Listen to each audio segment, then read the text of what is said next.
ایک سیکنڈ داڑھی ٹوپی دیکھ کر ویڈیو کو سکپ نہ کرو. ایک دفعہ میری بات سن لو, اس کے بعد ان فالو کر دو, مجھے ڈیلیٹ کر دو, دوبارہ میرا چہرہ بھی نہ دیکھ. لیکن میں ایک بہت ضروری بات کرنے آیا ہوں یار, پلیز یہ جو ڈیوائسز آپ لوگوں نے 1-2 لاکھ روپے کی ہاتھوں میں پکڑ کر اپنا قیمتی وقت ان پر ویسٹ کر رہے ہیں, یہ آپ بعد میں بھی یوز کر سکتے ہیں.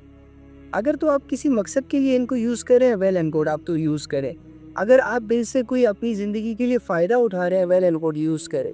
لیکن اگر صبح آنکھ کھلنے سے لے کر رات کو آنکھ بند ہونے تک میں موبائل کو یوز کر رہا ہوں, میں لیپ ٹاپ کو یوز کر رہا ہوں, میں اسکرینز کے سامنے رہتا ہوں, لیکن مجھے 1% کا بھی اس کا کوئی فائدہ نظر نہیں آتا, الٹا میری سکلز ویسٹ ہو رہی ہیں, میری ایبلٹیز کو دیمک لگی ہوئی ہے, میں کچھ کر نہیں پا رہا, میں سستی کے حوالے ہوں. میں نے لوگوں کو جانتا ہوں نہ لوگ مجھے جانتے ہیں, بس چار دیواری میں اپنے آپ کو قید کر کے ابو پیشنس لائف گزار رہا ہوں. گھر سے تانے بھی سمٹائمز ملتے ہیں. ایسی زندگی گزار کر آپ کو اپنی زندگی پر کبھی فخر نہیں ہو, اور ایسی زندگی گزارنے والے لوگ چھوٹے چھوٹے مسئلوں کے سامنے ہار جاتے. بس ایک چھوٹا سا مسئلہ, ایک چھوٹی سی بات ہی کافی ہوتی ہے ایسے لوگوں کی ساری ذہن کی دنیا کو تباہ کرنے کے لیے. ڈپریشن میں چلے جاتے ہیں, انزائٹی ہو جاتے ہیں, پینک اٹیک آتے رہتے ہیں. ان کو چھوٹی چھوٹی باتیں ان کو بڑی بڑی بلائیں لگتی. اور اگر کسی چیز پر یہ سٹرگل کر رہے ہیں جو ان کی نظر میں سٹرگل ہے, تو وہ سٹرگل نہیں ہے. اینی ہاؤ, گیٹ اپ, چھوڑے یہ سستیاں, چھوڑے یہ اپنی زندگیوں کو مزید اندھیروں میں لے کر جانا. آئیں اللہ رب العزت سے دعا کریں, آئیں اپنے گناہوں سے خود کو آزاد کریں, اپنے لیے ایک مشن بنائیں, اپنے لیے ایک ویژن بنائیں. جتنے بھی یہ ماڈلز ہیں, جتنے بھی یہ سنگرز ہیں, ان کی وجہ سے لاکھوں معصوم لڑکیاں, لاکھوں نوجوان ایکٹرز ماڈل بننے کے سپنے دیکھ رہے ہیں, بجائے اس کے کہ وہ یہ سوچے کہ میں نے ڈاکٹر بننا ہے, میں نے پائلٹ بننا ہے, میں نے دنیا میں ایک نام کمانا ہے. وہ یہ سوچ رہا ہے کہ میں نے ناچنا ہے, میں نے گانا ہے, میں نے کپڑے اتارنے ہیں, میں نے لڑکیوں کے ساتھ فلرٹ کرنا ہے, میں نے لڑکیوں کو دھکے مارنے ہیں, میں نے لڑکیوں کی عزتوں کو نیلام کرنا ہے. ایسی سوچ معاشرے میں اوپر آسمانوں سے نہیں آئی. اس سوچ کو بنانے والے اسی زمین پر رہتے ہیں, اور آج بھی وہ زندہ ہے. کچھ تو مر گئے بے حیائی کرتے کرتے, ناچتے ناچتے, گاتے گاتے ننگے مرے ہیں کچھ لوگ, لیکن کچھ لوگ ابھی بھی زندہ ہیں. ان کے پاس ایک موقع تو ہے کہ وہ توبہ کر لے, لیکن وہ کہاں توبہ کرتے ہیں, وہ کہاں توبہ کرتے ہیں. ان کو سمجھانے والے جب آتے ہیں تو وہ لوگ تو اپنے آپ کو یہ سمجھتے ہیں کہ ہمیں سب کچھ پتہ ہے, ہم نے تو دنیا کی بڑی بڑی کتابیں رٹ لی, امریکہ جیسے ملک سے ڈگریاں لے لی, لہٰذا ہمیں نہ سمجھایا جائے, ہم جیسے کر رہے وہ ٹھیک ہے. سارا دن ہماری آنکھیں ان لوگوں کے ڈانس, مجروں, اور یہ لوگ جو اپنی جسموں کی نمائش کرتے تھے, ہماری نظریں, ہماری آنکھیں انہی لوگوں کو دیکھنے میں بیزی تھی, جس وجہ سے ہم نے قرآن جیسی مقدس کتاب کو کھولا نہیں, اس کی آیتوں کو دیکھا نہیں, پڑھا نہیں, سمجھا نہیں.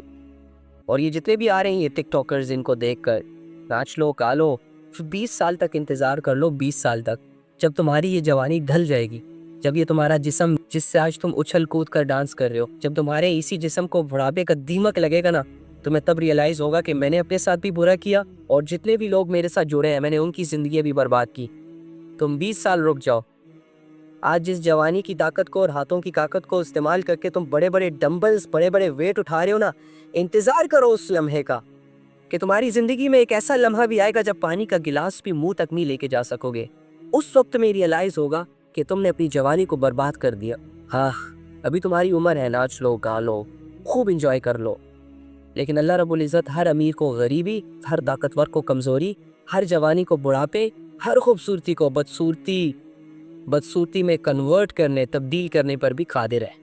ابھی بھی موقع ہے, رک جاؤ, سنبھل جاؤ, سدھر جاؤ, سوچ لو 5 منٹ کسی کونے میں بیٹھ کے اپنی زندگی کے بارے میں کہ میں یہ کیا کر رہا ہوں.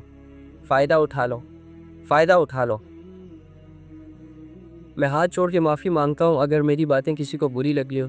یقین کریں میں کسی کو ہرٹ نہیں کرنا چاہتا, میں کسی کی پرسنل لائف پہ بات نہیں کرنا چاہتا, لیکن یار یہ پرسنل نہیں ہے. کسی کی وجہ سے میری اپنی زندگی, میرے گھر والوں کی زندگی, میرے سارے نوجوانوں کی زندگیاں خراب ہو رہی ہے. یہ کیسے پرسنل ہو سکتا ہے؟ اصل لائف تو ایک حدود کے اندر گزاری جاتی ہے.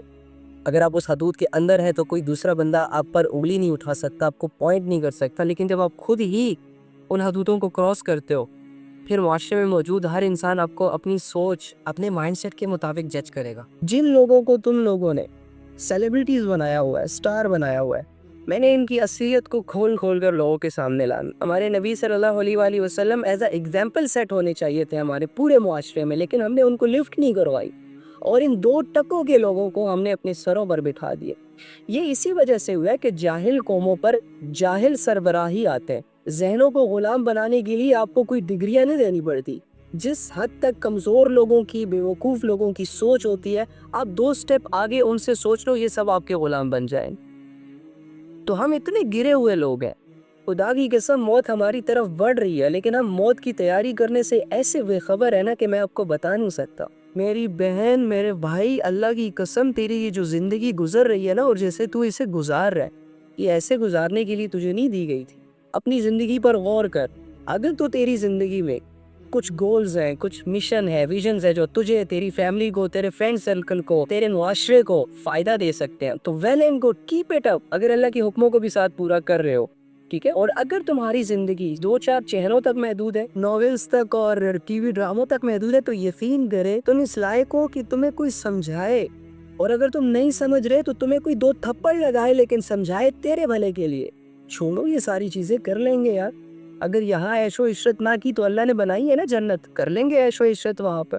آج سے 3 سال پہلے میری زندگی کا کوئی مقصد نہیں تھا، لیکن اب ایک زندگی کا مقصد ہے۔ جن لوگوں کو تم لوگوں نے سیلیبریٹیز بنایا ہوا ہے، سٹار بنایا ہوا ہے، میں نے ان کی اصلیت کو کھول کر لوگوں کے سامنے لانا، اس کے لیے میں سٹرگل کر رہا ہوں۔ اور جو میرے صحابہ جو اتنے عزت دار ہو کر، میرے صحابہ جنہوں نے ہمارے لیے بن دیکھے بن جانے اتنی قربانیاں دی، وہ قیمتی دولت جو اللہ رب العزت نے آسمانوں سے ہمارے لیے اتاری ہے، اس کے پہنچانے میں اتنی سٹرگلز کی ہے، دین کو ہم تک پہنچایا۔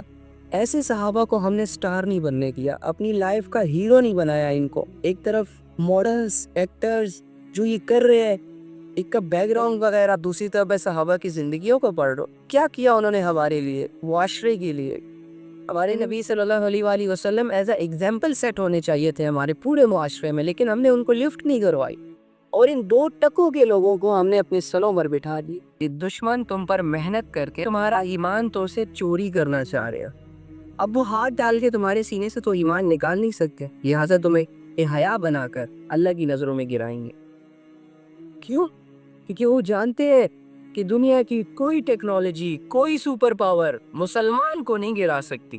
اگر ہم ساری یونائٹ ہو کر بھی مسلمانوں کا مقابلہ کریں نا، تو مسلمانوں کے ایمان کے سامنے ہماری ساری ٹیکنالوجیز، ہماری ساری چیزیں بے بس ہو جائیں گی، نہیں ہرا سکتے مسلمانوں کو، کیونکہ ان کے دلوں کے اندر ایمان کے جذبے، ان کے جو بڑے تھے، ان کے جو صحابہ تھے، ان کے جو پیغمبر تھے، وہ بن دیکھے اپنے اللہ کے لیے جان دینے کے لیے تیار ہو جاتے، دولتوں کے لیے نہیں مرتے تھے، وہ کسی گرل فرینڈ بوائے فرینڈ کے یہ کٹس لگا کر سپری پر نہیں چڑھ جاتے تھے۔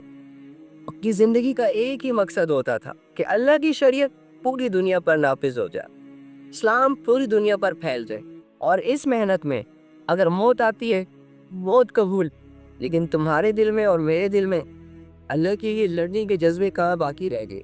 اب لوگوں نے تو اپنی نظروں کو اتنا گندا کر دیا ہے، خواہشات کا اتنا مرید بنا لیا کہ اب نفس اور خواہش ہم پر راج کر رہے ہیں، ہم اس کے غلام ہیں، دل کہتا ہے وہی کرتے۔